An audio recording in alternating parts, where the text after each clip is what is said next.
मध्य प्रदेश में दैनिक वेतन भोगियों की नौकरी पर संकट है। नगरीय प्रशासन विभाग के आदेश पर नेता प्रतिपक्ष उमंग सिंघार ने सवाल उठाए। गरीब कर्मचारियों की रोजी रोटी से खिलवाड़ बताया। नगरीय प्रशासन ने सभी की जानकारी मांगी। नियुक्ति को अवैधानिक बताते हुए पिछले 25 सालों की जानकारी मांगी। विकास प्राधिकरण और सहकारी संस्थाओं में भी आदेश लागू होगा। और देखिए, गरीब कर्मचारियों की रोजी रोटी के साथ खिलवाड़ भी इसे बताया गया है। मध्य प्रदेश में दैनिक वेतन भोगियों की नौकरी पर अब ये संकट, जिसको लेकर नगरीय प्रशासन विभाग के आदेश पर उमंग सिंघार ने सवाल उठाए हैं।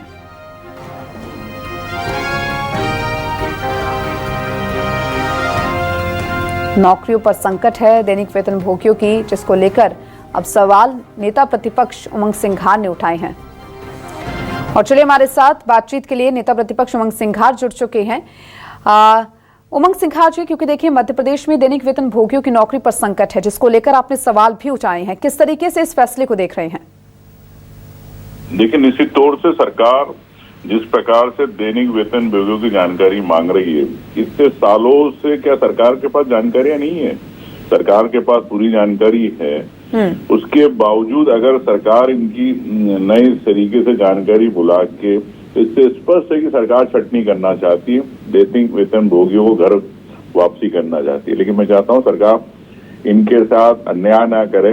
इन इतने सालों से ये लोग काम कर रहे हैं नगर निगम में, तो इनकी बातों को बात समझे और इनको कैसे आप जो कोर्ट का आदेश था कि इन पे विचार किया जाए, इनको कंटिन्यू किया जाए, सरकार ने उस पर अभी तक क्यों नहीं विचार किया?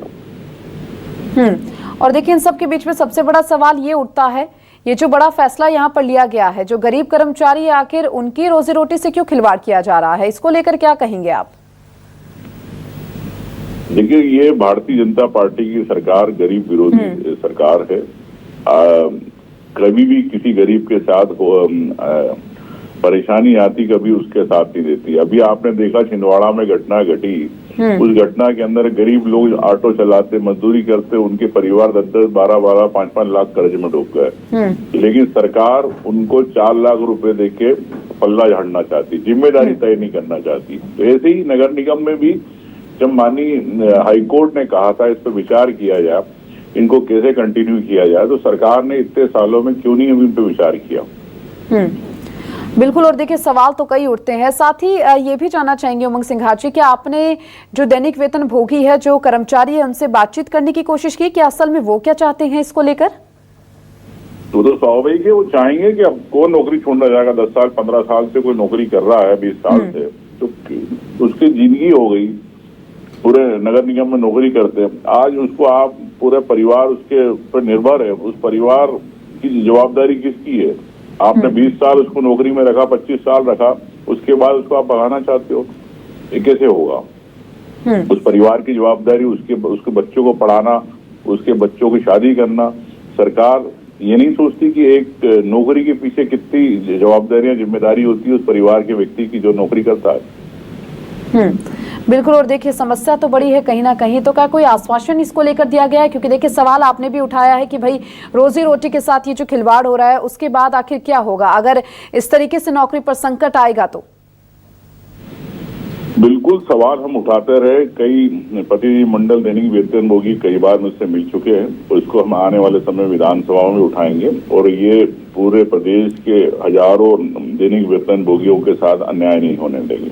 धन्यवाद जी। और इस समस्या का हल किस तरीके से निकाला जाए? क्योंकि देखिए, लगातार जो है, क्योंकि आपने जिस तरीके से कहा कि इतने सालों से काम कर रहे हैं और अचानक से इस तरीके से ये फैसला लिया जाए नगरीय प्रशासन विभाग की ओर से, तो किस तरीके से इसका हल किया जाना चाहिए? कई हजार लोग आउटसोर्स विभागों में काम कर रहे हैं।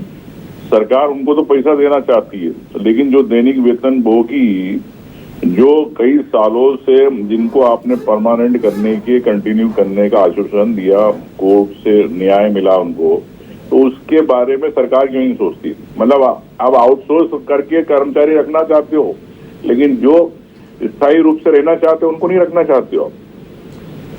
क्योंकि सवाल जिस तरीके से आपने कहा, बड़े सवाल यहाँ पर यही खड़े हो रहे हैं क्योंकि ये बड़ा फैसला है नगरीय प्रशासन विभाग के आदेश पर, जिस तरीके से आपने सवाल उठाए। अब ऐसे में यहाँ ये देखने वाली बात हो जाती है उमंग सिंघार जी कि आखिर सरकार की ओर से क्या फैसला लिया जाता है इस पूरे फैसले पर। अब सरकार की ओर से, क्योंकि जिस तरीके से जो कर्मचारी है वो लगातार सवाल उठा रहे इस फैसले पर, अब क्या लग रहा है आपको कि सरकार की ओर से क्या फैसला लिया जा सकता है और आप कब तक इसी पर अडिग रहेंगे?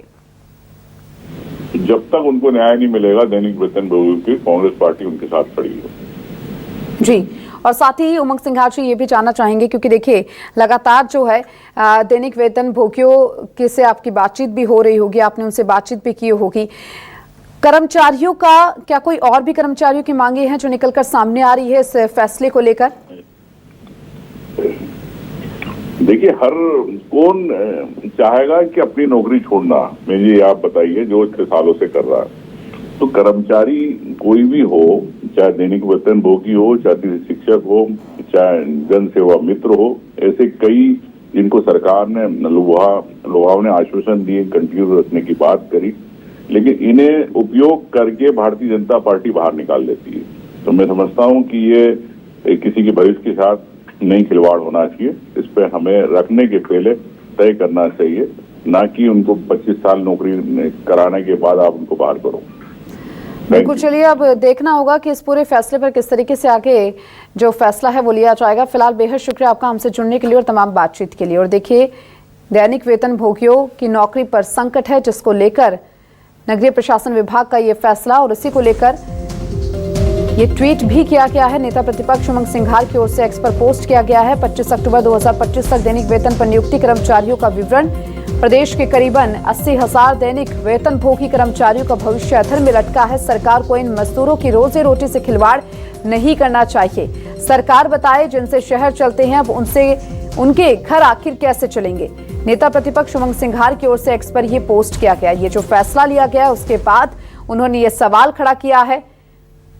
कांग्रेस ने इस पूरे फैसले पर कटाक्ष किया है, जहां प्रदेश के करीबन 80,000 दैनिक वेतनभोगी कर्मचारियों के भविष्य को लेकर चिंता जाहिर की गई है।